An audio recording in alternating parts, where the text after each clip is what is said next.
All right, good afternoon, everybody. It's Serena. And Ashley. And we're excited to have you back today on Reality Check. And we're here today with a really special guest, Sage Hadley. Sage and I met almost a year ago, actually. You approached me after I gave a talk with Tripp Friedler at the New Orleans Book Festival. And you came up to talk to us about Calm and the work you're doing. And now a year later, you're involved. You've done some volunteering. Tell our listeners a little bit about you, who you are, and what drew you to Calm and that conversation a year ago. Awesome. I am a psychology major at Tulane, and I got into psychology by my own experiences. COVID, I saw a lot of people go through a lot of struggles. And last year, I had an assignment to go to a book fest, and I saw The Tunnel, which is the book being written. And when I went, I just really loved everything that was being talked about. And the analogy of holding your breath as you're in a tunnel was what he told us about. And I really just related with that. And also the stigma around mental health, I think, can be really hard. And I think it'd be really hard for people who are struggling to necessarily talk about it and get help because they may be scared about what other people think. And hearing about Calm and the awareness around a topic that often is very stigmatized and often is thought to be totally like life altering, which is true. But I think that people should know that these are people that can function and they can have lives.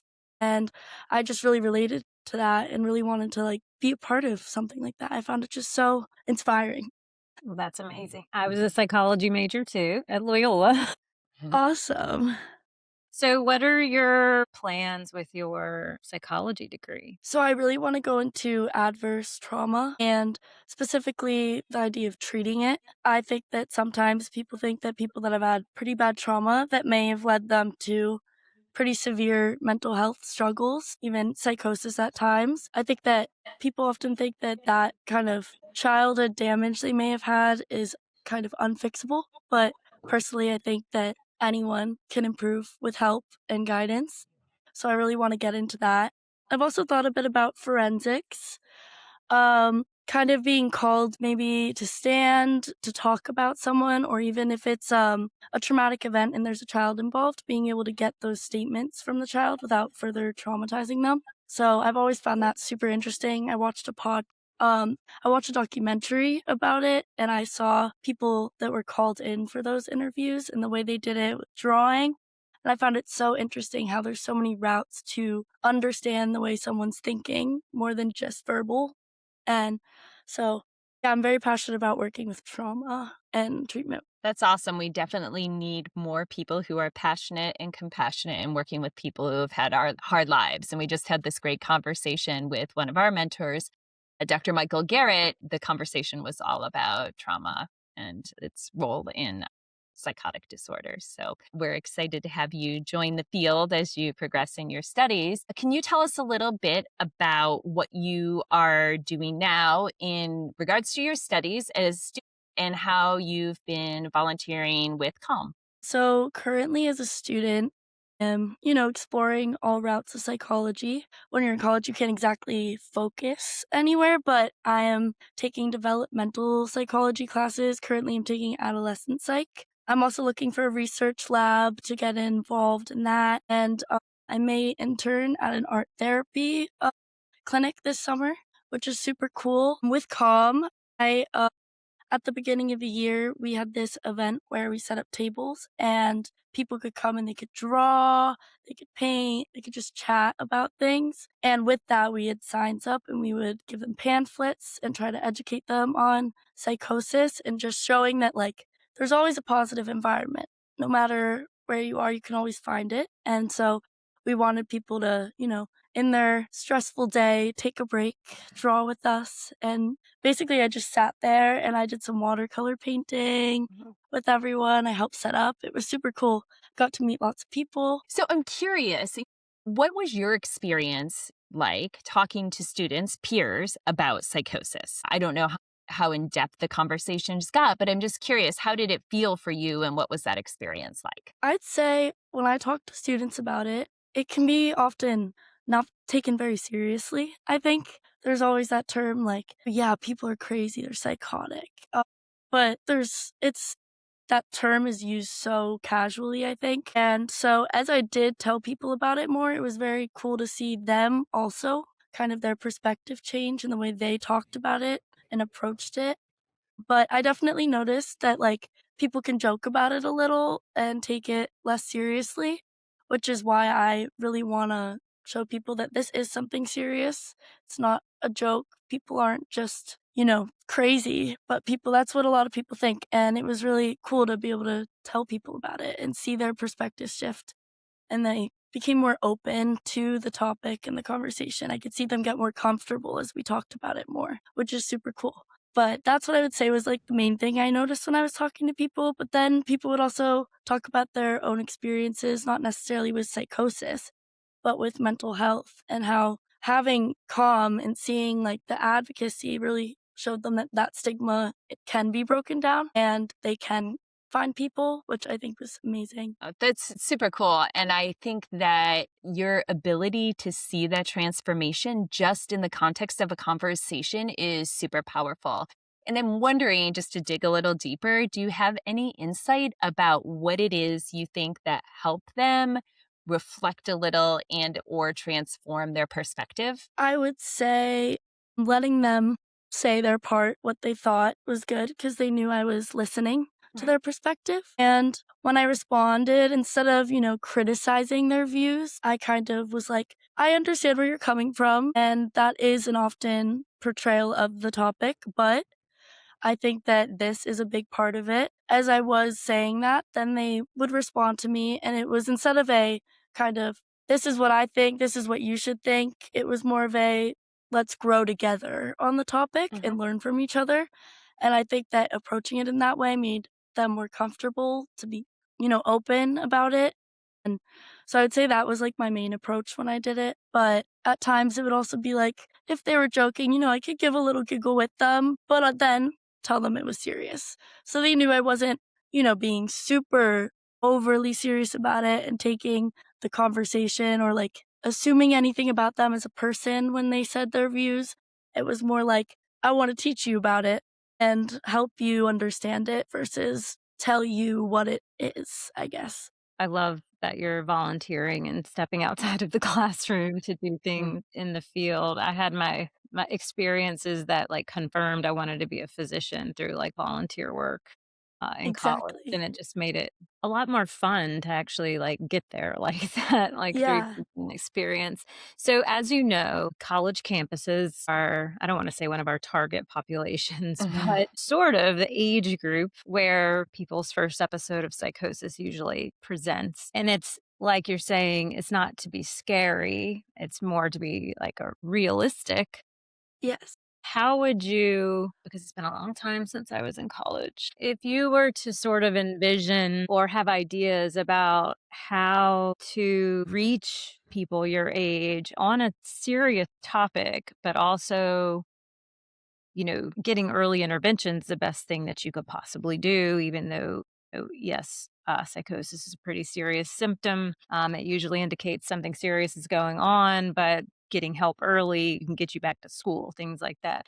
Would you suggest that we try to approach college campuses with not to bring fear, but also not to skirt the issue to, I guess, like Serena and I are always talking about how to get people to admit to themselves something really isn't right and then take the next step of, I need to share Asking. with someone that something's not right. Like, what is the best approach right now? I would say right now, I mean, I think that after COVID, everyone is a lot more open to these discussions than they may have been in the past because they may have seen their own friends struggle. I also think currently, as I've seen in college, I think drug abuse is on the rise a little bit in college campuses, which can play a big part in that kind of psychosis triggering for some people. I would say people do table on the street, McAllister Drive. at Uh-huh. times. So that tabling, people do stop by actually a lot. If you're handing pamphlets out, people love to always take something on their way to Mhm. class. And I think that that's a great way. If they're reading about it, maybe they'll notice those similarities in themselves, or maybe they'll be like, wow, I really think maybe my friend might be going through this right now. Maybe I should not necessarily confront them, but just tell them, like, hey, you should check this out. I saw this today. I know you're struggling. It might be helpful to know that, like, there are people that specialize in this and can understand what you're going through, even if you don't think this is what you have. It doesn't hurt to get, another opinion, someone to talk to. So I think that, tabling is a big way. I would say specifically Tulane, but I think other schools as well. It's a big way that people, get their either organization out or what they're trying to do. Also, there's like little events that people throw, whether it's like a dinner where people can come and talk to people working with the business, and it's more of like a casual scenario for people to, engage in the topic Mhm. versus something that's maybe like a conference. Students are less Mhm. inclined to go to something like that. So it's Yeah. finding those, opportunities where students don't feel a lot of pressure, but they also have the opportunity to connect with people and talk. Right. Right. I like this idea of having like a student dinner and just like a Yes, chill, like a cookout or like a crawfish boil or something. So, exactly. Sage, there's a program at Tulane undergrad where they will take you guys with the shuttle. I remember my house was one of the places that about 13 or 14 students was delivered. They delivered them to me and Tulane paid for this dinner that, um, and it was kind of like a mentoring, people, various Tulane faculty that do various things and for you to like come, like share a meal with the students. And it was really amazing. It It was is. fun, and there was a couple, psychiatry or psychology interested students that, but then I realized there was also too just like an audience that was, really curious about what psychosis is and because they wanted to know like what I do, what do I do Yeah, every day? But yeah, so there are. I think that you're right that those kind of casual environments, can offer a lot of things besides just like I need to find a mentor.